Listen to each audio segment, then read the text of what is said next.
Spotchka time. I don't need to watch sand people walk through the desert. I know that that's what they do. He's the DeLorean of Mandalorians. So finally an episode that you both enjoyed. Stormtroopers, they're our friends. Snacky time, Baby Yoda was really cute. If hating sand people is wrong, I don't want to be right. Hey there, stranger. What you doing in my town?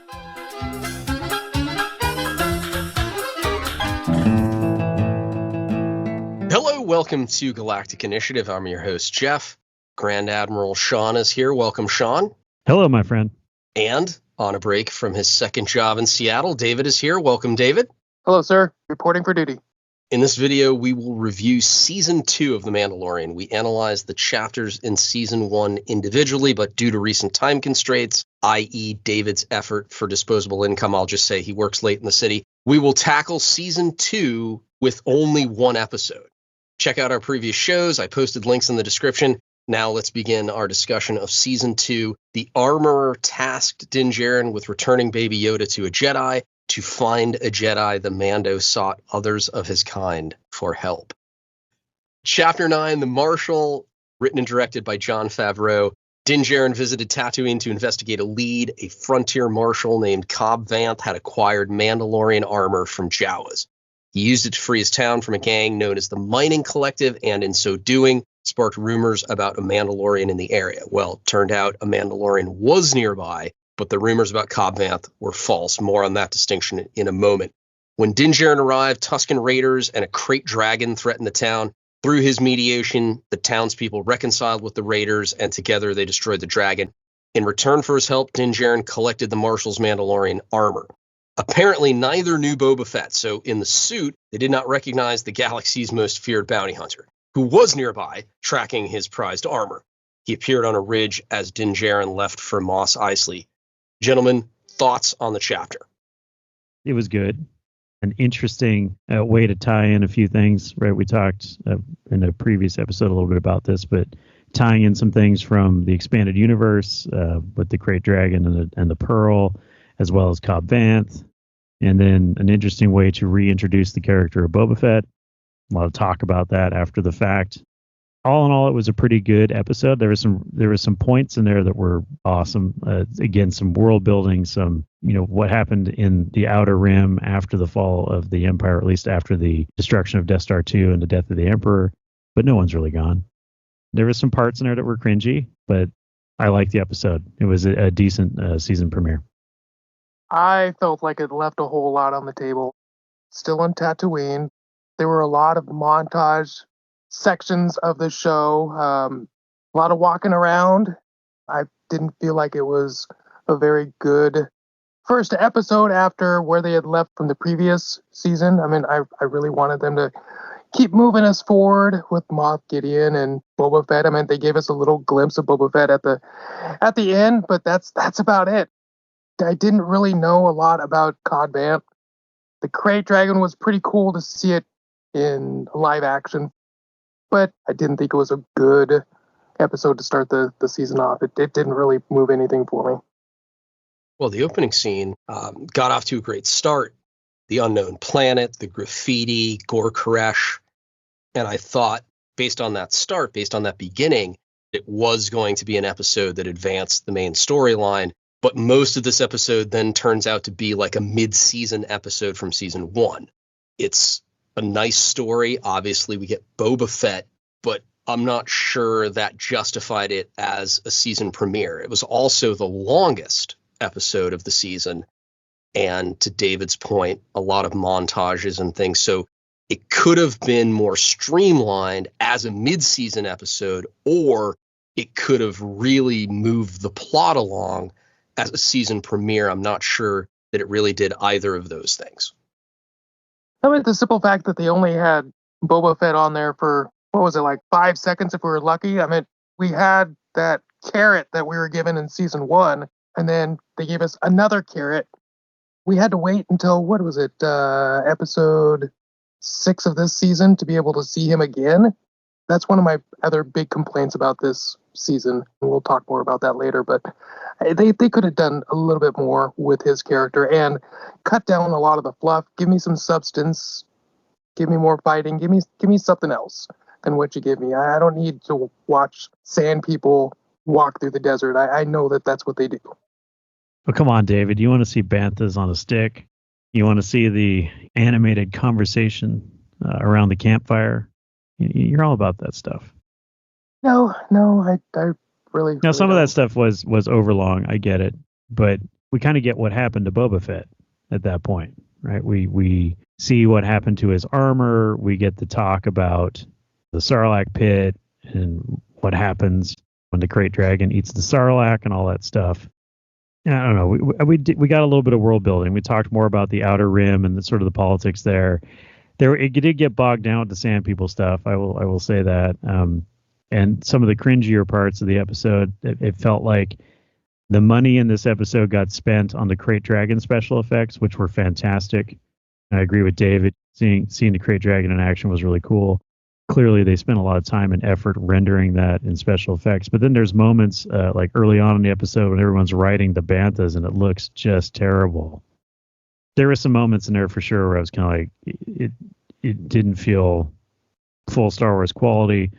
And then I don't mind montages. I don't mind that stuff. I know David has a problem. He's said that many times on the show before, but some of that stuff was not really in service of the overarching story of The Mandalorian, which is unfortunate, but it was a good episode. I didn't feel gypped. I didn't feel like I was let down or whatever. I felt like it was a solid episode, but the intro, to Jeff's point, if we could have gone with something more like that, continued that on, it would have been great. But at the end of the day, we got Boba Fett back, so I'm happy.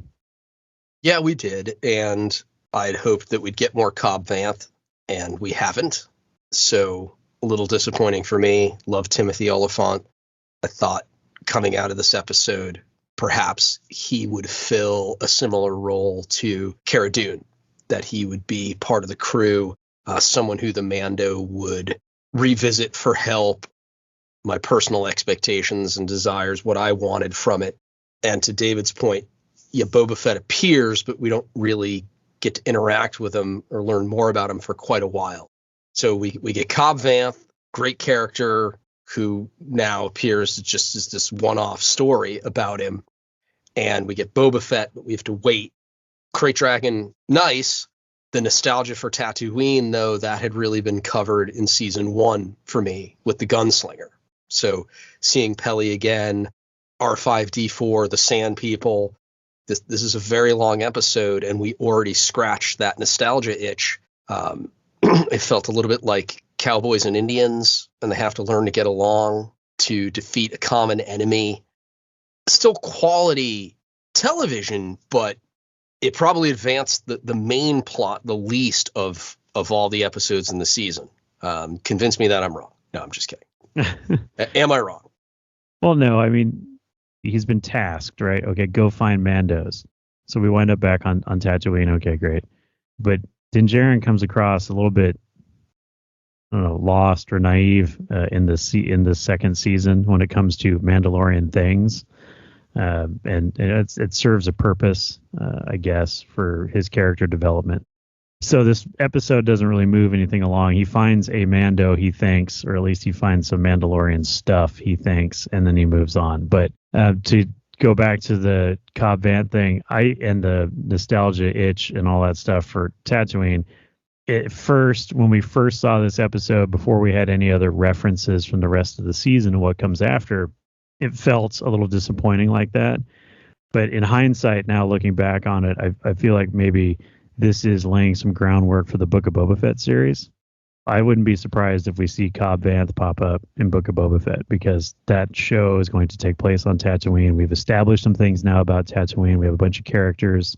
So I wouldn't be surprised if we saw some crossover there. And then, this is, he may show up later on and help Boba Fett, or I don't know. I mean, there could be something going on there as well. I mean, this is me speculating. Obviously, I don't work for Disney. I know no one who does, but we kept asking these questions like, why do we keep going back to Tatooine? Well, now we've kind of got an answer in a way, and we're going to have a whole nother show, actually 2, if you think about Kenobi, that are going to be set on this planet. And so we have to do some things. So maybe that's why we keep going back. Yeah, great point about the Book of Boba. We might see Mos Pelgo again. We might see Cobb Vanth. I wonder if he would be working with Boba or against him. I don't know. Fun to speculate. I would take that. I will also concur with your assessment that this is a Cowboys and Indians episode. Interviews with Filoni and Favreau and others saying that they're really trying to not necessarily copy the trope of the Western, but it has a very Western feel to it. Some of the characters and the way they interact, and sort of the Wild West kind of feeling of the Outer Rim.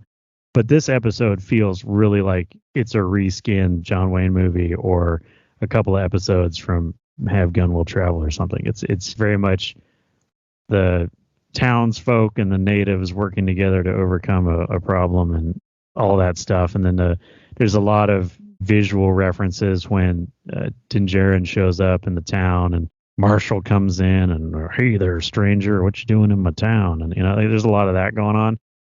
Of the episodes that we've seen, I think, and of the flavor of the season, this one is very thinly reskinned Western content. And I understand the land dispute. I get that. I'm not sure that I would have brought that into Star Wars, but if hating sand people is wrong, I don't want to be right. I'm sure that, yes, the narrative of the stolen lands thing will come up again somewhere. Personally, I need villains. And if they continue to take away my villains, it's not going to be as enjoyable. There's not going to be a lot of tension. There's not going to be a lot of drama. It's going to be like, oh, it's the sand people. They're our friends. Or, oh, Jawas, they're our friends. Or stormtroopers, they're our friends. We got to have somebody that's evil. We got to have some antagonists out there, and they keep on taking them away. It's going to be harder for us to think that there's tension when there really isn't. Well, it's interesting because the show has no problem turning animals into villains. And the animals, in many ways, are more sympathetic than the sand people. But between the Mudhorn, the Krayt Dragon, the Krykna, humankind versus nature, the struggle, and yet the sand people, who were great villains for 2 trilogies, now they're sympathetic. I'm sure there's a larger narrative there, but I need to read the children's book, Finn, the Friendly Stormtrooper. I actually have that, if you want to read it, Sean.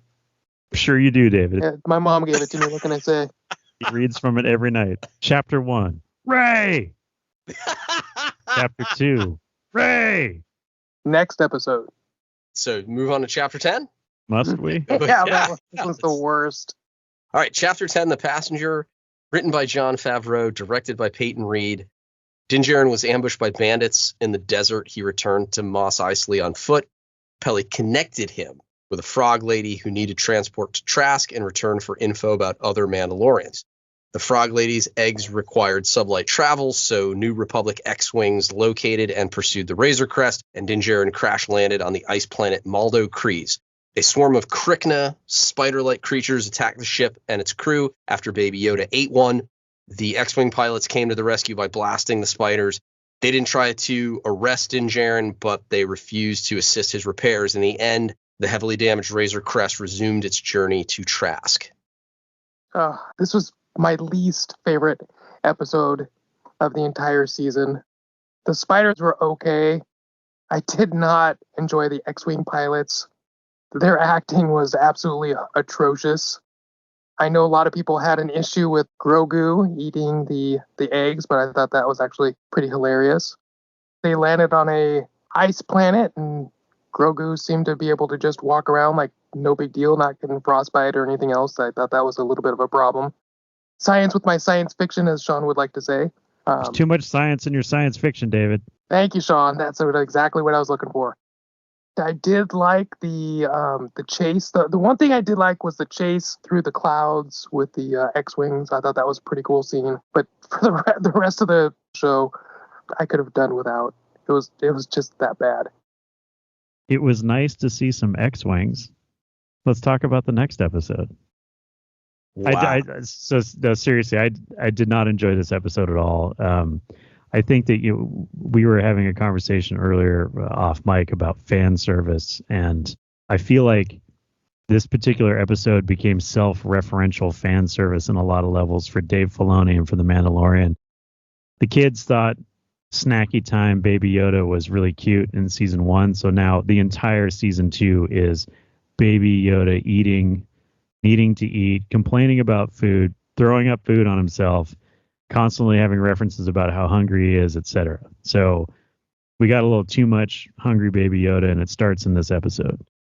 The self-referential Dave Filoni party is him showing up in his own show, a la Hitchcock or other directors, and then using his arachnids from the Rebels cartoon as a foil in this particular episode. It was just, I don't know. Go watch the creature feature, learn more. But this whole thing about the eating the eggs, whatever, that's fine. I didn't see that was controversial, but it was just, to me, it was more annoying because it's more hungry Baby Yoda stuff. Frog Lady was a plot device. This whole thing was a plot device. You talk about episodes that don't move anything forward at all in the Din Djarin story. This episode did nothing. It just trashed the Razor Crest, which then sets up another thing. It feels very Star Trek-y in a way. It's like, oh, it's another episode where we've got to set down the crest for repairs somewhere and talk to the locals. And it's just I don't know. It felt like a patchwork quilt of tropes. And you could skip this entire episode. You could watch the first episode of this season. You could watch the next episode after this, and you will have missed absolutely nothing. All right, so let me try to say some good things about the episode. Nice continuity. The New Republic pilots knew about Mando's prison ship adventure from the previous season. There are consequences to the Mando's actions. They knew about the Razor Crest. So I like that. That's good continuity. Nod to the same episode, Frog Lady actually uses what's left of Zero to communicate with the Mandalorian. The jetpack in the opening scene, one of the bandits demands the backpack in exchange for Baby Yoda's life, and then the Mandalorian uses his wrist controls to fire upward at the back, and you see the creature's body land, and then the jetpack sets down softly next to him. I got a chuckle out of it. Dr. Mandible at the beginning of the episode cooking the crate meat with pod racer. At least I think it was. It was an engine. I think it was a pod racing engine. I forgot about that part. That might have been the best part of the episode, to be honest. You know what this episode does? It's a Dave Filoni special. It cements the Krykna in live action. I mean, a lot of episodes this season do that for him, but we'll get to that. You ready for chapter 11? Yes, please. Let's move on. All right. Yeah, that wasn't. We didn't spend too much time on the chapter. Here we go. I hate that episode. All right, but you can't be objective about this one, Sean, because this one's great. It stars Katie Sackhoff. This is the only episode in this season. All right, chapter 11, The Heiress, written by Jon Favreau, directed by Bryce Dallas Howard. The Razor Crest barely reached Trask, a water moon. Frog Lady reunited with her husband, who pointed Din Djarin to a cantina for info about other Mandalorians. A Quarren sea captain claimed to know their location, but he and his crew attempted murder for Din Djarin's Beskar. Bo-Katan Kryze and two night owls rescued Din Djarin and Baby Yoda by killing the Quarren. When the trio removed their helmets, Din Djarin accused them of blasphemy. Bo-Katan explained Din Djarin had been raised by Death Watch, a fundamentalist sect of Mandalorians. After another rescue from related Quarren, Din Djarin struck a deal with Bo-Katan. In exchange for his help against Imperial smugglers, Bo-Katan would reveal the location of a Jedi. The Mandalorians captured an Imperial cruiser filled with weapons, and Bo-Katan tried to interrogate its commander about the Darksaber. From the Season 1 finale, viewers knew Moff Gideon had it. Din Djarin was directed to Ahsoka Tano on the planet Corvus. This was my favorite episode. By far my favorite. They actually submerged the Razor Crest and then brought it back up. I thought that was pretty cool. And yes, it's not only because of the stormtroopers. I love the fight scenes. I love the interaction at the bar with Sackhoff and Sasha Banks. I love the boat scene where they tricked Din Djarin. He almost drowned. I actually felt like, oh my gosh, they might just kill him off, even though it's only the third episode. They were able to commandeer the Imperial transport. Titus Welliver from Bosch in that episode, just to throw him in there. Din Djarin had to basically duct tape his ship back together to be able to get out of there, even though he paid the guy. Yeah, I just overall, great episode. I love this episode for a lot of reasons. First of all, a Mon Cala in a sweater. Let's start with that. That was fantastic. And then cable knit sweater. Cable knit sweater, yeah. It's from the Aran Islands, right? It's from the Aran sweater shop. I've been there. At one hand, it's science fiction-y, future-y stuff, future past, whatever, galaxy far, far away. But at the same time, it's that lived in Star Wars world, right? A handcrafted clothing. Anyway, I could riff on sweaters, but the point is, seeing the Mon Cala on the sweater was cool. There is a lot of character stuff that goes on in this episode, even though it is a very action-packed, action-filled episode, a lot of fighting. The acknowledgement at all the conversations between the Mandalorians in this episode, the acknowledgement that Din Djarin is actually part of a wackadoo religious cult was awesome, because we had spoken a lot in our reviews of the first season, trying to figure out why, for years on the Clone Wars, the Mandalorians are taking their helmets off every 5 minutes. And then we get this guy in the show who's like so incredibly adamant about never being seen with his helmet off, and how the armor references it all the time and saying, has anyone seen you with your helmet off? Like all that stuff. We find out that these guys are a super, weirdo religious cult, the Sons of the Watch and all that stuff. And we start to see Din Djarin's character having to start to figure out that maybe his upbringing wasn't really like a normal Mandalorian upbringing. How do you say that, right? Normal Mandalorian upbringing. It's a warrior culture that prides itself on feats of arms and death and killing and all this stuff. But he was not your average Mandalorian. Imagine that. So we learn all that stuff. We do get some references to the Clone Wars series. We get the backstory of the fall of Mandalore, a reference to the season end with Moff Gideon and the Darksaber, which of course is a throwback to the Clone Wars cartoon and Rebels as well.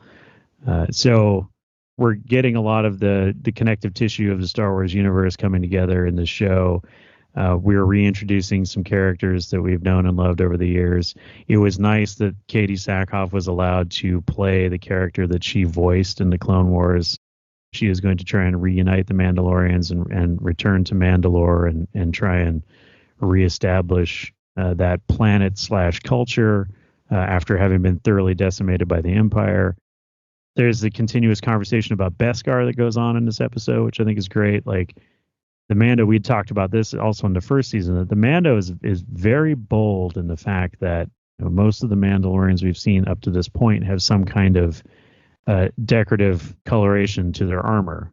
Mando decides to go full shiny, right? He's the DeLorean of Mandalorians. It's an invitation for a lot of people to mess with him, because people understand the value of that metal. And he's not hiding it at all. And so he's wandering around in this shiny Beskar armor, and it's really causing a lot of problems for him. We saw it at the beginning of the first episode. Now the captain and his crew on this planet try and kill him for the suit. Din Djarin is now kind of dealing with or processing this whole mask situation and the "this is the way" stuff, because it starts out in this episode, it feels kind of like Bo-Katan is ribbing him about the "this is the way" stuff, but then as we get to the end and we've sort of established a certain level of respect between these two characters, they kind of give the more earnest "this is the way" as they depart. Again, it's one of my favorite episodes in the season, not just for obvious reasons, but it's a good Star Warsy episode. We finally get some plot movement for the overarching story. We've met new Mandalorians.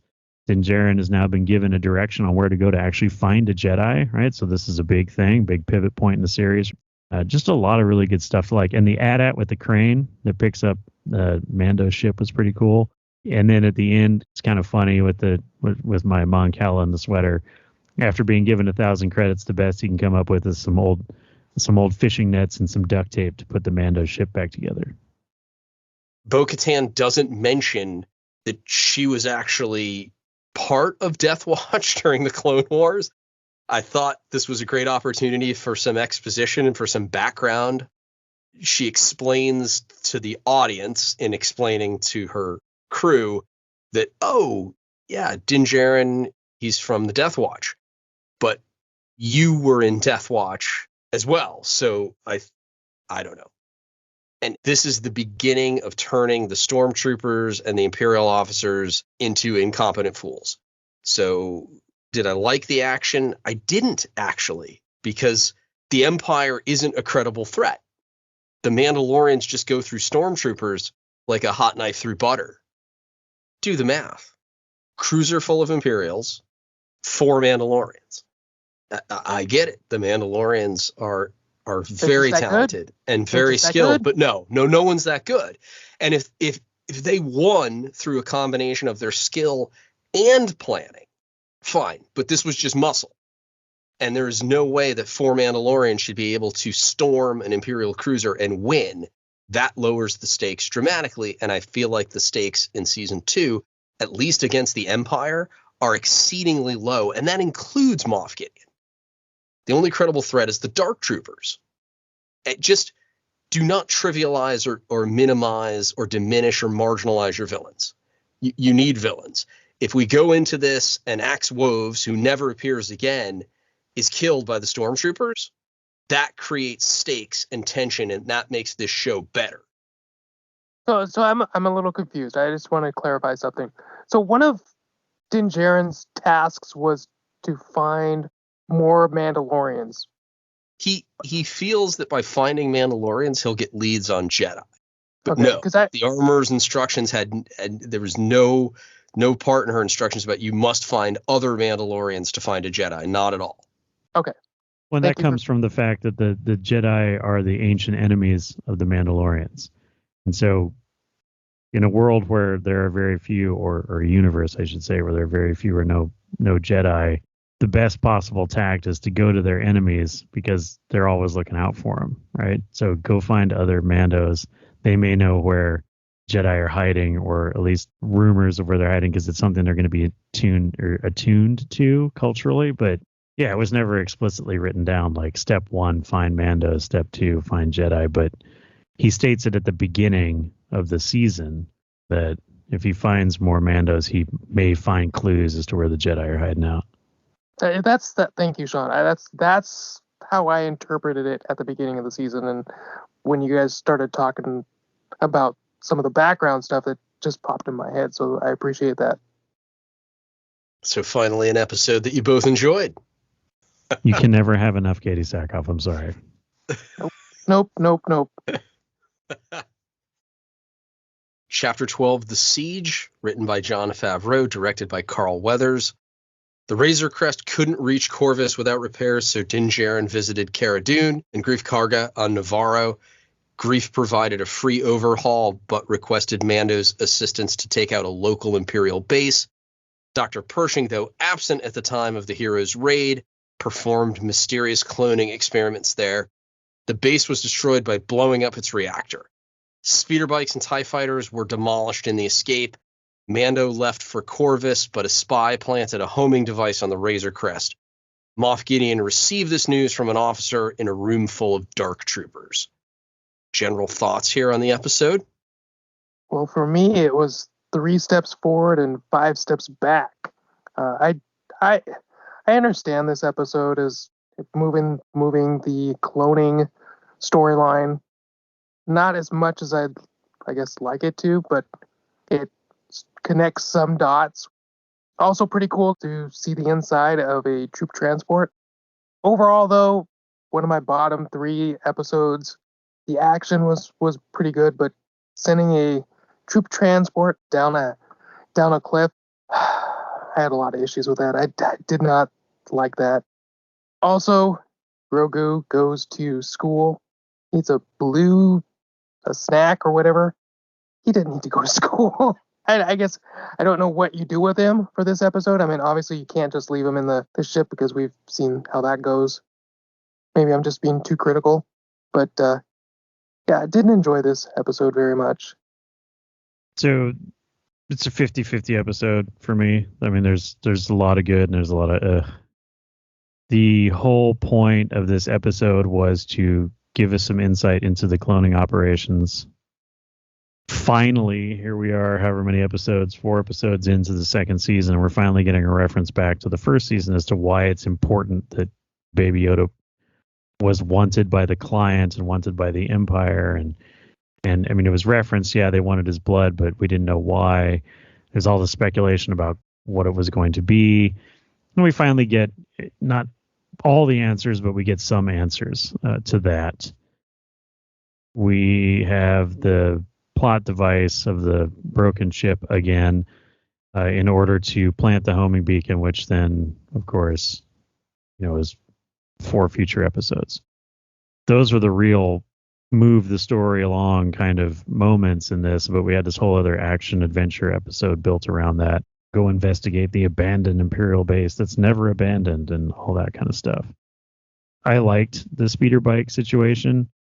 Some people might think that's making them look inept or bad, but I just think it shows like the consequence of the over aggressiveness of the Imperials pursuing their prey.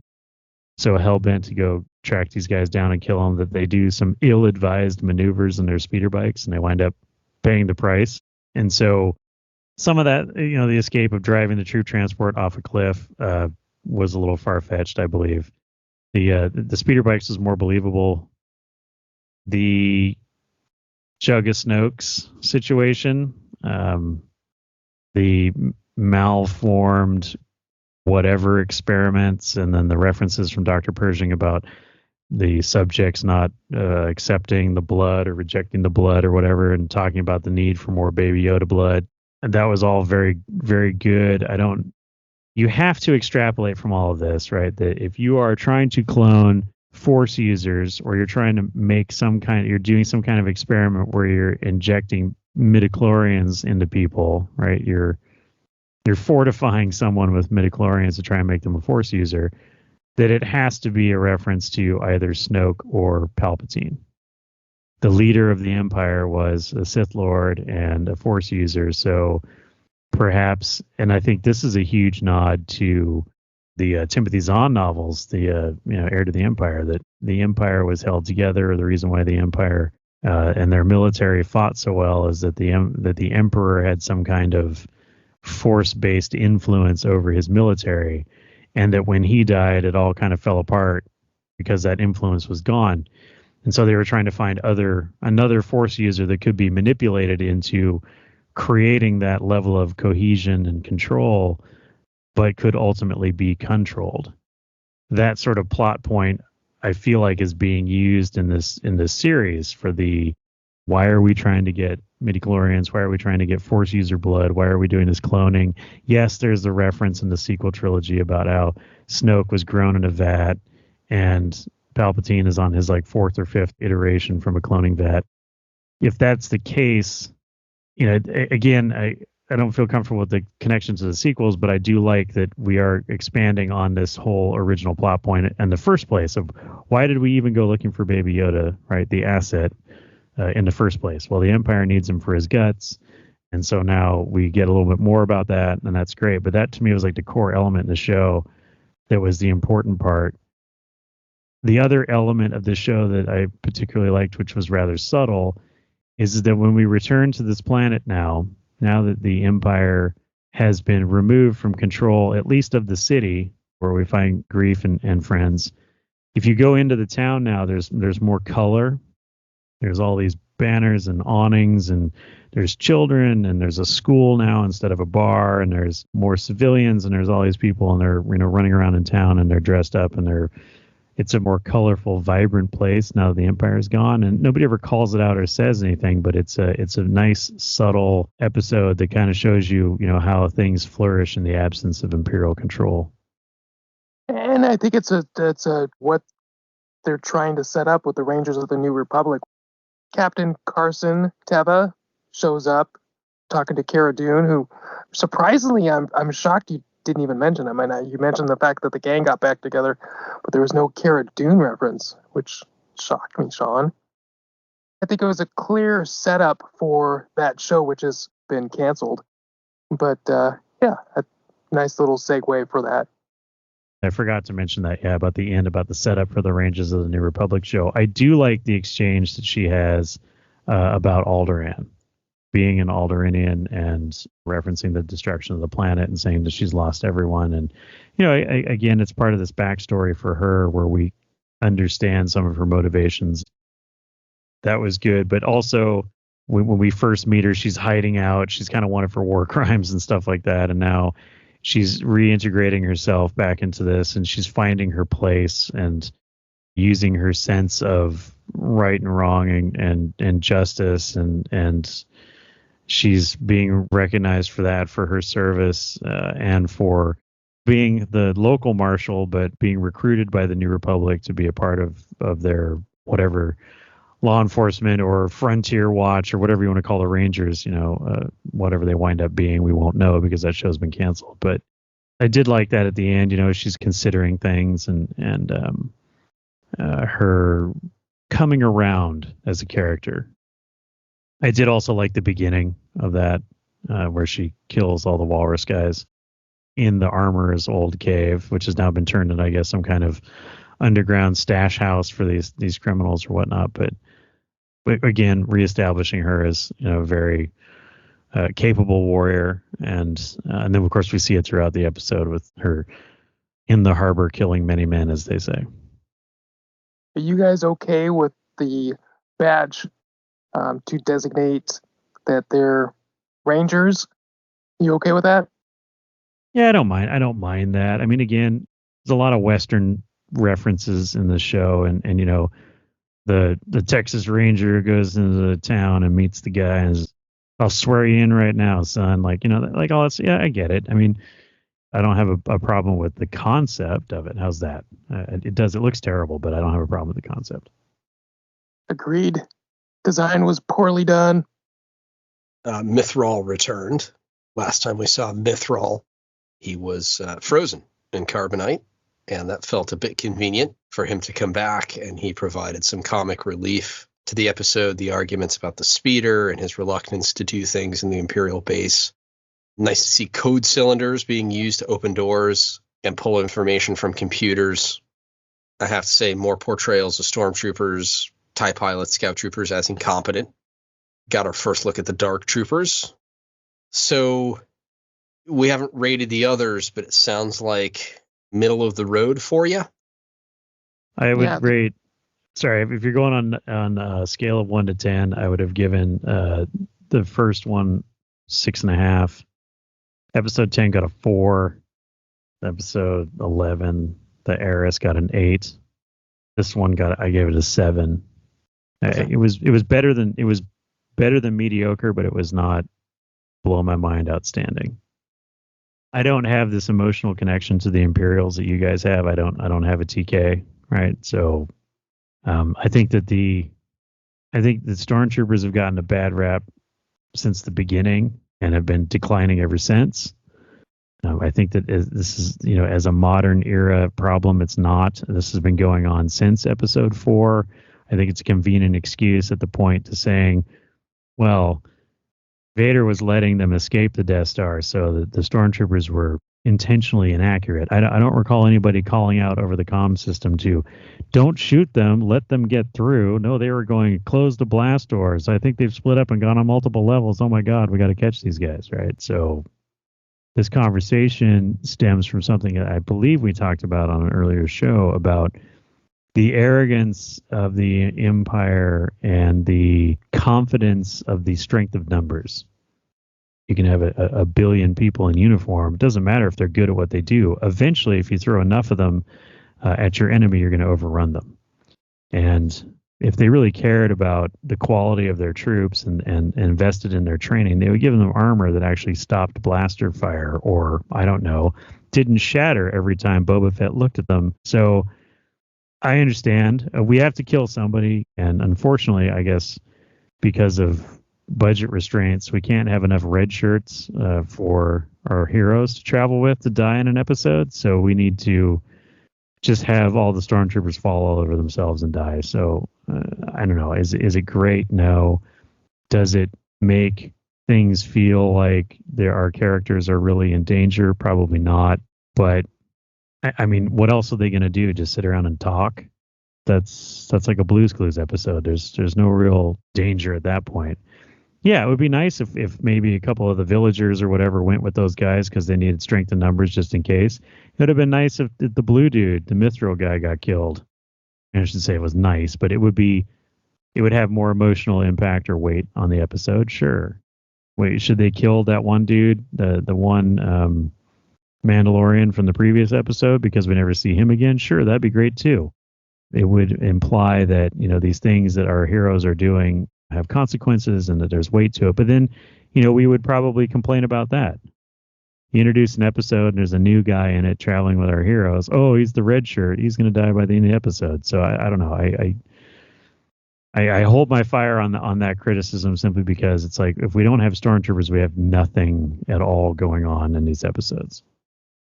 Well, but to Jeff's point, I mean, and I see where you're coming from, Sean, but at least hit them, like give them a shoulder injury or a leg injury. I mean, even Leia had a shoulder injury in Return of the Jedi. Have them hit something, have them damage something or someone, or like you mentioned, kill off the Mithril.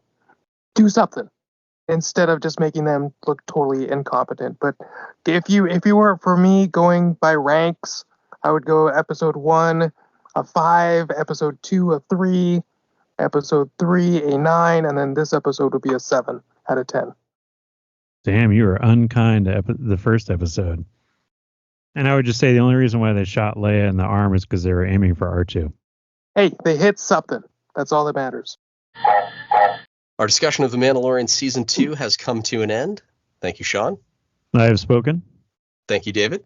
Great in getting the band back together. Thank you, Jeff. If you're new to Galactic Initiative, check out our library of shows.